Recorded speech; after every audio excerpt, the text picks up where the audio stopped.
Hi welcome back.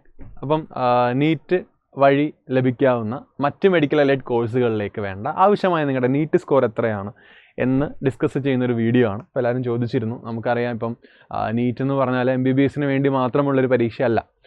നീറ്റിലൂടെ opportunities ഉള്ളതും സ്കോപ്പിൻ്റെ variance ഉണ്ട് അവിടെ. എന്നാലും പല കോഴ്സുകൾക്കും സ്കോപ്പിൻ്റെ ഒരു വേരിയേഷൻ വരുന്നുണ്ട്. അത് നിങ്ങൾ അന്വേഷിക്കണം. ഉറപ്പായിട്ടും അങ്ങനെ നോക്കിയിട്ടേ ഒരു കോഴ്സ് ചൂസ് ചെയ്യാൻ പാടുള്ളൂ. പക്ഷെ എന്നാലും നമുക്ക് നീറ്റ് വഴി ഇപ്പോൾ ഇവിടെ പ്രോപ്പർ ഡിസ്കഷൻ എന്ന് പറഞ്ഞാൽ നീറ്റ് വഴി നിങ്ങൾക്ക് ലഭിക്കാവുന്ന മെഡിക്കൽ അല്ലെങ്കിൽ മെഡിക്കൽ അലൈഡ് കോഴ്സുകൾ ഏതൊക്കെയാണെന്നും അതിൻ്റെ ലാസ്റ്റ് റാങ്ക്, അതായത് ലാസ്റ്റ് റാങ്കും ലാസ്റ്റ് സ്കോറും നിങ്ങളുടെ സ്കോർ അനുസരിച്ച് നിങ്ങൾക്ക് ഏതൊക്കെ സ്ഥലങ്ങളിൽ കിട്ടാനുള്ള സാധ്യതകളുണ്ടെന്നുമാണ് പറയുന്നത്. നമ്മൾ കംപ്ലീറ്റ്ലി ഗവൺമെൻറ് കോളേജസിനെ കുറിച്ചായിരിക്കും പറയുന്നത്. ഗവൺമെൻറ് കോളേജസിൻ്റെ ഡാറ്റയാണെന്നുള്ളത്. അപ്പോൾ ഇവിടെ നിങ്ങൾ ബാക്കിൽ കാണുന്നത് ശരിക്കും കഴിഞ്ഞ വർഷത്തെ 2023 MBBS BDSൻ്റെ തേർഡ് ഫേസ് അലോട്ട്മെൻറ്റും ആയുഷ് അലൈഡ് കോഴ്സുകളുടെ ഫസ്റ്റ് ഫേസ് അലോട്ട്മെൻറ്റിലെയും ഇതായിരുന്നു. മറ്റു കോഴ്സുകളുടെ ഫസ്റ്റ് ഫേസ് അലോട്ട്മെൻറ്റിലെയും ലാസ്റ്റ് റാങ്കിൻ്റെ ഡീറ്റെയിൽസ് ആണ്. ഏകദേശം ഈ ഒരു റേഞ്ചിലാവാം കട്ട് ഓഫ് വരിക. കാരണം പക്ഷേ ഇപ്രാവശ്യത്തെ ഒരു കട്ട് ഓഫ് ജമ്പിൻ്റെ കാര്യങ്ങളിലൊരു വേരിയേഷൻ ഉണ്ടെങ്കിലും നമുക്ക് ഏകദേശം ഒക്കെ ഈ ഒരു റേഞ്ചിൽ പ്രതീക്ഷിക്കാം. അല്ലെങ്കിൽ ഒരു 20 അങ്ങ് കൂട്ടിയാൽ മതി. 20 ഒരു 10 ജസ്റ്റ് എന്ത് ചെയ്യുക, അങ്ങോട്ടും ഇങ്ങോട്ടും ആഡ് ചെയ്താൽ മതി, കുറയ്ക്കണ്ട.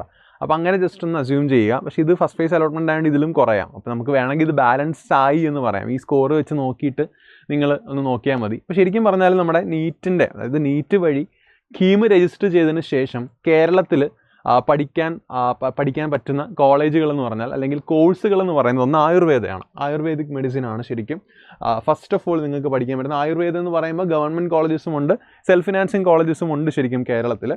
പിന്നെ BPharm ഉണ്ട്. പക്ഷേ റാങ്ക് ലിസ്റ്റ് വന്നിട്ടുള്ളത്. പക്ഷേ BPharm is completely through KEAM exam ചെയ്തതിന് ശേഷമാണ്. അതുകൊണ്ട് BPharm ഇവിടെ പറയുന്നില്ല. പിന്നെ ഉള്ളത് അഗ്രികൾച്ചറാണ്. BSc ഹോണേഴ്സ് അഗ്രികൾച്ചർ നമ്മുടെ കേരളത്തിൽ പ്രോപ്പർലി ഗവൺമെൻറ് കോളേജസിൽ മാത്രമേ ഉള്ളൂ. ഗവൺമെൻറ് കോളേജസ് എന്ന് പറയുന്നത് ഒന്ന് തൃശ്ശൂർ, വയനാട്, അമ്പലവയൽ വയനാട്, വെള്ളാനിക്കര തൃശ്ശൂർ, പിന്നെ വെള്ളയാണി ട്രിവാൻഡ്രം, കാസർഗോഡുമാണ് 4 അഗ്രികൾച്ചർ കോളേജുകളുള്ളത്. അതാണ് നീറ്റ് വഴി നിങ്ങൾക്ക് സ്കോർ ചെയ്യാൻ പറ്റുന്ന മറ്റൊരു ഏരിയ അല്ലെങ്കിൽ പഠിക്കാൻ പറ്റുന്ന മറ്റൊരു കോഴ്സ്. പിന്നെ ഫിഷറീസ് ആണ് 2 കോളേജാണ്. രണ്ടും ഗവൺമെൻറ് കോളേജുകൾ തന്നെയാണ്. വെറ്റിനറി സയൻസിനും ടോപ്പായിട്ടുള്ള 2 വെറ്റിനറി കോളേജസ്, ഇന്ത്യയിൽ തന്നെ വളരെ പ്രൊമിനൻ്റ് ആയിട്ടുള്ള 2 വെറ്റിനറി സയൻസ് കോളേജുകളാണ് കേരളത്തിലുള്ളത്. അതൊന്ന് പൂക്കോട് വയനാടും മറ്റൊന്ന് തൃശ്ശൂരുമാണ്. അത് കഴിഞ്ഞിട്ട് ഹോമിയോപ്പതിക്കാണ്. ഹോമിയോപ്പതിക്കും ഗവൺമെൻറ് കോളേജസ് മാത്രമേ നമ്മുടെ കേരളത്തിലുള്ളൂ. പിന്നെ ബയോടെക്നോളജിയിൽ BTech നിങ്ങൾക്ക് നീറ്റിൻ്റെ സ്കോർ വഴി ലഭിക്കും. അതൊരു ഇൻട്രസ്റ്റിംഗ് ഫാക്റ്റാണ്. മറ്റൊന്നത് സിദ്ധ യുനാനിയാണ്. പക്ഷെ അത് സെൽഫ് ഫിനാൻസിങ് ആണ്, ഗവൺമെൻറ് അല്ല. പിന്നെ ഉള്ളത് honours corporation. BSc honours degree തന്നെയാണ്. പക്ഷേ കോർപ്പറേഷൻ ആൻഡ് ബാങ്കിങ് എന്നാണ് സബ്ജക്റ്റിൻ്റെ പേര്. പിന്നുള്ളത് ഹോണേഴ്സ് ഡിഗ്രി തന്നെയാണ്. Climate change and environmental science എന്ന് പറയും. അവിടെയും ഒരു ഓപ്പർച്യൂണിറ്റി ഉണ്ട്. ഫോറസ്ട്രി ഉണ്ട്, BDS ഉണ്ട്. ഇത്രയും വെറൈറ്റി ഓഫ് കോഴ്സുകളാണ് നീറ്റ് കീം വഴി കേരളത്തിൽ നിങ്ങൾക്ക് ഓഫർ ചെയ്യുന്നത്. ഇവിടെ എല്ലാം നിങ്ങൾക്ക് വേണ്ട നീറ്റിൻ്റെ സ്കോറാണ്. കൂടാതെ MBBSൻ്റെ കാര്യം നമ്മൾ ഓൾറെഡി ഒരു വീഡിയോയിൽ ഡിസ്കസ് ചെയ്തിരുന്നു. അപ്പോൾ ഈ ഒരു റേഞ്ച് നമുക്ക് എങ്ങനെയാണെന്ന് നമുക്ക് നോക്കാം. സോ ഫസ്റ്റ് ഓഫ് ഓൾ നമുക്ക് ആയുർവേദം നോക്കാം. ആയുർവേദയിൽ കഴിഞ്ഞ വർഷം ഫസ്റ്റ് ഫേസ് അലോട്ട്മെൻറ്റിൽ ശരിക്കും ഏറ്റവും എടുത്തിരിക്കുന്നത്, ഞാനിപ്പോൾ എടുത്തിരിക്കുന്ന കോളേജ് പരിയാരം കണ്ണൂരാണ്. അവിടെയാണ് ഏറ്റവും കുറഞ്ഞ റാങ്ക് വന്നിട്ടുള്ളത്. അവിടെ നീറ്റ് സ്കോർ എന്ന് പറഞ്ഞാൽ 473 ആയിരുന്നു. അതിന് കറസ്പോണ്ടിങ് ആയിട്ടുള്ള നീറ്റ് സ്കോർ 473 ആണ്. അപ്പോൾ നിങ്ങൾക്കൊരു 470 റേഞ്ച് അല്ലെങ്കിൽ 480 490 റേഞ്ച് വരെ ആണ് നിങ്ങളുടെ റേഞ്ച് ഓഫ് സ്കോറെങ്കിൽ നിങ്ങൾക്ക് ആയുർവേദ അഡ്മിഷൻ നിങ്ങൾക്ക് ഗവൺമെൻറ് കോളേജിൽ തന്നെ സെക്യൂർ ചെയ്യാവുന്നതാണ്. പ്രൈവറ്റ് കോളേജസിലേക്ക് വരുമ്പോൾ റാങ്ക് ഭയങ്കരമായിട്ട് കുറയും. അപ്പം എന്ന് വെച്ചാൽ വളരെ ചെറിയ സ്കോറുകളിൽ തന്നെ നിങ്ങൾക്ക് പ്രൈവറ്റ് കോളേജസിൽ ആയുർവേദം നീറ്റ് സ്കോർ വഴി നോക്കാവുന്നതാണ്. പക്ഷേ ഗവൺമെൻറ് കോളേജസിൽ നോക്കുമ്പോൾ നിങ്ങൾക്കൊരു 470 റേഞ്ച് അല്ലെങ്കിൽ അതിന് എബോവ് എന്ന് നോക്കിയാൽ നിങ്ങൾക്ക് ആയുർവേദത്തിന് അഡ്മിഷൻ നിങ്ങൾക്ക് ഉറപ്പാക്കാൻ സാധിക്കും. സോ അതാണ് ആയുർവേദത്തിനെ കുറിച്ച് നമുക്കിവിടെ പറയാനുള്ളത്. മറ്റൊന്ന് BPharm നമ്മൾ Kerala engineering medicine Kerala rank list, അത് വരുന്ന എക്സാം കഴിഞ്ഞിട്ടില്ല. അത് കഴിഞ്ഞിട്ട് നമുക്ക് പറയാൻ പറ്റുള്ളൂ, അത് ചെയ്യാം. പിന്നെയുള്ളത് അഗ്രികൾച്ചറാണ്. അഗ്രികൾച്ചർ ഇസ് എ വെരി കേരളത്തിലുള്ള അഗ്രികൾച്ചർ കോഴ്സും അത്യാവശ്യം നല്ല കോഴ്സ് തന്നെയാണ്. BSc ഹോണേഴ്സ് അഗ്രികൾച്ചർ കീം വഴി ക്രാക്ക് ചെയ്യാൻ ഇവിടെ 4 കോളേജസിൽ ഏറ്റവും കുറഞ്ഞ റാങ്ക് വേണ്ടത് ശരിക്കും നമ്മുടെ കാസർഗോഡുള്ള കോളേജായിരുന്നു. അപ്പോൾ അവിടുത്തെ കറസ്പോണ്ടിങ് നീറ്റ് സ്കോർ എന്ന് പറഞ്ഞാൽ 512 ആയിരുന്നു. ഇത് ഫസ്റ്റ് ഫേസ് അലോട്ട്മെൻ്റ് ആണ്, എന്നാലും കുറഞ്ഞും മറിഞ്ഞൊക്കെ നിൽക്കും. അപ്പോൾ ഏകദേശം ഒരു തേർഡ് ഫേസിലേക്ക് വരുമ്പോൾ നിങ്ങൾക്കൊരു 510 to 520 ആ ഒരു റേഞ്ച് ഓഫ് സ്കോർ ഉണ്ടെങ്കിൽ നിങ്ങൾക്ക് കേരളത്തിൽ അഗ്രികൾച്ചറിൻ്റെ ഒരു പക്ഷേ എന്ന് വെച്ചാൽ വ്യത്യാസം എന്ന് വെച്ചാൽ ഇവിടെ പ്രാവശ്യം ആപ്ലിക്കൻസിൻ്റെ എണ്ണം കൂടുതലാണ്. അപ്പം അവിടെ ചെറിയൊരു പേര് ഞാൻ പറഞ്ഞില്ല, ഇത് ഒരിക്കലും ഫിക്സഡ് അല്ല. കഴിഞ്ഞ വർഷത്തെ ഡാറ്റ വെച്ച് നമുക്ക് പ്രെഡിക്റ്റ് ചെയ്യാൻ പറ്റുന്നതുള്ളതേ ഉള്ളൂ, അല്ലാണ്ട് ഒരിക്കലും നമുക്ക് എന്ത് ചെയ്യാൻ ഇത് തന്നെ ആയിരിക്കും എന്ന് പറയാൻ പറ്റില്ല. എന്നാലും ഈ ഒരു റേഞ്ച് സ്കോർ ചെയ്തവർക്ക് ഇങ്ങനൊരു കോഴ്സ് ഓപ്ഷൻ ഉണ്ടെന്ന് അറിഞ്ഞിരിക്കുന്നത് ശരിക്കും നല്ലൊരു കാര്യമാണ്, അതുകൊണ്ട് പറയുന്നതാണ്. സോ അഗ്രികൾച്ചർ എന്ന് പറയുമ്പോൾ ഈ പറഞ്ഞ പോലെ ഒരു 512 എന്നാണ് എഴുതിയിട്ടുള്ളത്, എന്നാലും ഒരു തേർഡ് ഫേസിലേക്കൊക്കെ വരുമ്പോൾ ആ ഒരു റേഞ്ച് നോക്കുക, 512 to 520 ആ ഒരു റേഞ്ച് വരെ നോക്കുക. അങ്ങനെയാണ് നിങ്ങൾക്ക് അഗ്രികൾച്ചറിലേക്ക് അഡ്മിഷൻ സെക്യൂർ ചെയ്യാൻ പറ്റും. അഗ്രികൾച്ചർ ഗവൺമെൻറ് കോളേജസ് തന്നെയാണുള്ളത്, ഈ പറഞ്ഞ ഇത്രയും കോളേജസിലാണുള്ളത്. ഇത് സ്റ്റേറ്റ് ജനറലിൻ്റെ കാര്യമായിട്ട് ഞാൻ പറയുന്നത്, ജനറലാണ്. EWS ആണെങ്കിലും ഈഴവ മുസ്ലിം കാറ്റഗറി, BH കാറ്റഗറി അങ്ങനെ വരുമ്പോൾ പിന്നെയും കുറയും. ഇപ്പോൾ 512 പറഞ്ഞു കഴിഞ്ഞാൽ EWSലേക്ക് വരുമ്പോൾ അത് ഭയങ്കരമായിട്ട് കുറയും, അതൊരു 480 ആവും EWS കോട്ട ഉണ്ടെങ്കിൽ. നിങ്ങളൊരു ഈഴവ മുസ്ലിം കാറ്റഗറിയാണ് പിന്നെയും കുറയും, ഒരു 500ലേക്ക് വരും. അപ്പോൾ അങ്ങനെ ഒരു ചെറിയ വേരിയേഷൻസ് വരും. ഞാൻ ഇപ്പോൾ പക്കാ പറഞ്ഞത് ജനറൽ കാറ്റഗറീൻ്റെ കാര്യമാണ്. ഫിഷറീസ് ഉണ്ട്, ഫിഷറീസും ഇതേപോലെ തന്നെ ഒന്ന് നമ്മുടെ എറണാകുളത്ത്, അതായത് നമ്മുടെ പനങ്ങാടുണ്ട്, പയ്യന്നൂരുമുണ്ട്, 2 കോളേജസ് ആണുള്ളത് ഓഷൻ സ്റ്റഡീസിൻ്റെ. അതും നീറ്റ് സ്കോറിൻ്റെ ബേസിൽ തന്നെയാണ്. 450 ആണ് അവിടുത്തെ മാർക്ക് റേഞ്ചസ് ജനറൽ കാറ്റഗറിയിൽ വരുന്നത്. ബാക്കി കാറ്റഗറീസിൽ വരുമ്പോൾ അതിലും കുറയും. നിങ്ങളുടെ നീറ്റ് സ്കോർ ഈ റേഞ്ചിലാണ്, നിങ്ങൾക്ക് ഫിഷറീസിന് നീറ്റിൻ്റെ സ്കോർ ഉപയോഗിച്ച് അഡ്മിഷൻ എടുക്കാവുന്നതാണ്, അതും ശ്രദ്ധിക്കുക. മറ്റൊന്നാണ് one of the most demanded കോഴ്സാണ് ശരിക്കും നീറ്റ് വഴി MBBS കഴിഞ്ഞ് എനിക്ക് തോന്നുന്നു അത് കഴിഞ്ഞ് കൂടുതലായിട്ട് നോക്കുന്ന മറ്റൊരു പ്രധാനപ്പെട്ട ഒരു കോഴ്സാണ് ശരിക്കും. ഓപ്പർച്യൂണിറ്റീസ് ഉള്ള കോഴ്സ് തന്നെയാണെന്ന് പറയാം, ഉറപ്പായിട്ടും പറയാൻ സാധിക്കും. എന്നാലും ഇന്ത്യയിൽ തന്നെ വളരെ ഇപ്പം ബറേലിയിലൊക്കെയുള്ള വെറ്റിനറി സയൻസ് കോളേജുകളൊക്കെ ഉണ്ട്. അവിടെയും ഒരുപാട് ഉയർന്ന റാങ്കുള്ളവരൊക്കെ ചൂസ് ചെയ്യുന്ന വെറ്റിനറി സയൻസ് കോളേജാണ്. തമിഴ്നാട്ടിലും അങ്ങനെ കുറേ സ്ഥലത്ത് കോളേജുണ്ട്. അതുപോലെ തന്നെ ടോപ്പിൽ ലിസ്റ്റിൽ നിൽക്കുന്ന വെറ്റിനറി സയൻസ് കോളേജ് തന്നെയാണ് കേരളത്തിലുമുള്ളത്. ഒന്ന് മണ്ണുത്തിയിലും മറ്റൊന്ന് പൂക്കോടുമാണ്.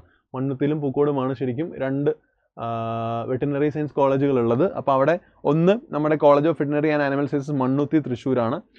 അവിടെയും ഞാൻ ഇവിടെ വയനാട്ടിലെയും ഇത് നോക്കുമ്പോൾ നീറ്റ് സ്കോറിൽ ശരിക്കും നിങ്ങൾക്ക് അത്യാവശ്യം ആവശ്യമായ മാർക്ക് എന്ന് പറഞ്ഞാൽ ഒരു 560 റേഞ്ചാണ്. ഒരു 500 അങ്ങനെ തന്നെ പ്രതീക്ഷിക്കാം. കാരണം ഈ പ്രാവശ്യത്തെ ഒരു ആപ്ലിക്കൻസിൻ്റെ എണ്ണത്തിൻ്റെ കൂടുതലും ആ കാര്യങ്ങൾ ഒരു 500 to 600 റേഞ്ചിലുള്ള കുട്ടികളുടെ എണ്ണം കൂടുതലും കൂടെ ആയതുകൊണ്ട് നമുക്കൊരു 560 റേഞ്ചിൽ എന്തായാലും പ്രതീക്ഷിക്കാം അഡ്മിഷൻ കട്ട് ഓഫ് വരുന്നത്. അപ്പോൾ നിങ്ങൾക്കൊരു 560 റേഞ്ചിലാണ് നിങ്ങളുടെ സ്കോറെങ്കിൽ, അല്ലെങ്കിൽ 560 ഓർ എബോവ്, ഞാൻ ജനറലാണ് പറയുന്നത്, താഴത്തെ കാറ്റഗറി വരുമ്പോൾ അത് 550 മാറും.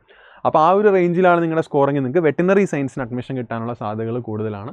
പിന്നെ 2 കോളേജസേ ഉള്ളപ്പോൾ അത്രയും സീറ്റുകളെ ഉണ്ടാവുള്ളൂ എന്നുള്ളതാണ് ശരിക്കും വരിക. പിന്നെ ഹോമിയോപ്പതിക്കാണ്. ഹോമിയോപ്പതിക്കിൽ ആക്ച്വലി എല്ലാം ഗവൺമെൻറ് കോളേജുകൾ തന്നെയാണ്. ഹോമിയോപ്പതിയിൽ ഏറ്റവും കുറഞ്ഞ റാങ്ക് അല്ല, ഏറ്റവും കൂടിയ റാങ്ക് വേണ്ടത് കോഴിക്കോടാണ്. ഏറ്റവും കുറഞ്ഞ റാങ്ക് ഇവിടെ തന്നിരിക്കുന്നത് doctor Padiyar memorial homoeopathic medical കോളേജാണ്. അവിടെ ആവശ്യമായ സ്കോർ 422 ആണ്. നമ്മളിപ്പോൾ കണ്ടതിൽ നിന്ന് ഏറ്റവും കുറവാണെന്ന് വേണമെങ്കിൽ പറയാം. 1 ഓഫ് ദ 422 മാർക്ക് മതി ശരിക്കും ഹോമിയോപ്പതി. മിനിമം നീറ്റ് സ്കോർ എന്ന് പറഞ്ഞൊരു 420 450 ആ ഒരു റേഞ്ചിലൊക്കെ നിൽക്കുന്നവർക്ക് ഹോമിയോപ്പതിക്ക് ചൂസ് ചെയ്യാം. കോഴ്സസ് ചൂസ് ചെയ്യുമ്പം അതിൻ്റേതായ അതുമായി റിലേറ്റഡ് ആയിട്ടുള്ള ആൾക്കാരായിട്ടൊക്കെ സീനിയേഴ്സൊക്കെ ഉണ്ടെങ്കിൽ അവരോടൊക്കെ ചോദിച്ച് കാര്യമായി പഠനം നടത്തിയതിന് ശേഷം മാത്രം കോഴ്സുകൾ ചൂസ് ചെയ്യാൻ ശ്രമിക്കുക. മറ്റൊന്ന് ബയോടെക്, നേരത്തെ പറഞ്ഞാൽ BTech ബയോടെക്നോളജിയാണ്. ബയോടെക്നോളജി അതിൽ BTech ആണെങ്കിൽ നമുക്ക് ഹോമിയോപ്പതിയേക്കാളും കൂടുതൽ മാർക്ക് അല്ലെങ്കിൽ നീറ്റ് സ്കോർ വേണം. ഒരു 460 റേഞ്ചിൽ, സീറ്റ് കുറവായിരിക്കും, ഒരു 460 to 480 റേഞ്ചൊക്കെ ഉണ്ടെങ്കിൽ നിങ്ങൾക്ക് BTech ബയോടെക്നോളജിയിൽ അഡ്മിഷൻ കിട്ടും. അത് വെള്ളയാനി ട്രിവാൻഡ്രം ക്യാമ്പസ് അഗ്രികൾച്ചറിൻ്റെ ക്യാമ്പസിൽ തന്നെയാണ് ശരിക്കും അതും വന്നിട്ടുള്ളത്. പിന്നെ യുനാനി ആൻഡ് സിദ്ധയാണ്. വളരെ കുറഞ്ഞ നീറ്റ് സ്കോർ മാത്രം മതി, നിങ്ങൾക്ക് ഇവിടെ കാണാം. പക്ഷേ അത് സെൽഫ് ഫിനാൻസിങ് കോളേജാണ്. മറ്റൊന്ന് കോർപ്പറേഷൻ ആൻഡ് ബാങ്കിങ് ആണ്. ഗവൺമെൻറ് കോളേജാണ് കോർപ്പറേഷൻ ആൻഡ് ബാങ്കിങ് എന്ന് പറഞ്ഞാൽ. College of corporation and banking എന്ന് പറയുന്ന കോളേജിൽ ശരിക്കും പറഞ്ഞാൽ 439 ശരിക്കും അവിടുത്തെ നീറ്റിൻ്റെ സ്കോർ. ഏകദേശം ഞാൻ പറഞ്ഞില്ല, ഇപ്പോൾ ഒരു 420 തൊട്ട് 480 വരെയുള്ള കാറ്റഗറിയിൽ ശരിക്കും നിങ്ങൾക്ക് ഹോമിയോപ്പതി, ഈ പറഞ്ഞ പോലെ നമ്മളിപ്പോൾ കണ്ട corporation and banking, BTech biotechnology, അങ്ങനെ ഒരുപാട് ഓപ്പർച്യൂണിറ്റീസ് ആ ഒരു റേഞ്ചിൽ നിങ്ങൾക്ക് ഇവിടെ കാണാം. പിന്നുള്ളത് climate change and environmental science ആണ്. അതും ഇതേപോലെ ഒരു 425 റേഞ്ചിലാണ് ശരിക്കും കട്ട് ഓഫ് വന്നിട്ടുള്ളത്. അത് ആ ഒരു റേഞ്ചിൽ തന്നെ നിൽക്കാൻ സാധ്യതയാണ് ഇപ്രാവശ്യം ഉള്ളത്. ഫോറസ്ട്രി ഉണ്ട്. ഫോറസ്ട്രി ഇതേപോലെ പുറത്ത് ഇന്ത്യൻ യൂണിവേഴ്സിറ്റീസിൽ നല്ല കോളേജസ് ഒക്കെ ഉണ്ട്. ഷിമോഗയിലൊക്കെയുള്ള നല്ല ഫോറസ്ട്രി കോളേജുകളുണ്ട്. അതേപോലെ കേരളത്തിലും ഉള്ളത് ശരിക്കും വെള്ളാനിക്കര തൃശ്ശൂരുള്ള കോളേജ് ഓഫ് ഫോറസ്ട്രിയാണ്. അത് ഗവൺമെൻറ് കോളേജ് തന്നെയാണ്. അതൊരു 480 റേഞ്ചാണ്. ആയുർവേദത്തിൻ്റെ കട്ട് ഓഫിൻ്റെ റേഞ്ച് തന്നെയാണ് ഫോറസ്ട്രീൻ്റെയും കട്ട് ഓഫ് റേഞ്ച് വരുന്നത്. അത് നോക്കുക. പിന്നെയാണ് BDS. സോ BDS ആക്ച്വലി കഴിഞ്ഞ തേർഡ് ഫേസ് അലോട്ട്മെൻറ്റിൽ BDSൻ്റെ കട്ട് ഓഫ് ആലപ്പുഴയിലായിരുന്നു ഏറ്റവും കുറഞ്ഞ റാങ്ക് വേണ്ടി വന്നത്. അത് ആലപ്പുഴ ഡെൻ്റൽ കോളേജിൽ 571 ആയിരുന്നു. അപ്പോൾ ഒരു ജനറൽ കാറ്റഗറി 571 ഉണ്ടായിരുന്നെങ്കിൽ കഴിഞ്ഞ വർഷം BDS കിട്ടിയേനെ.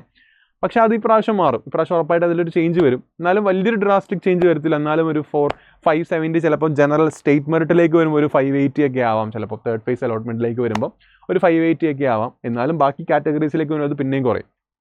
അപ്പോൾ BDS നിങ്ങൾ ഗവൺമെൻറ് കോളേജസിൽ നോക്കുകയാണെങ്കിൽ നിങ്ങളുടെ സ്കോർ റേഞ്ച് എന്ന് പറയുന്നത് ഷുഡ് ബി ബിറ്റ്വീൻ 5, ഞാൻ ജനറലിൻ്റെ കാര്യമാണ് പറഞ്ഞത്, ഒരു 570 എബോവ് ആയിരിക്കണം. 570 എബോവ് ആയിരിക്കണം നിങ്ങളുടെ റേഞ്ച് എന്ന് പറയുന്നത്. If you are choosing for BDS, opting for BDS ആണെങ്കിൽ അതാണ് വരിക.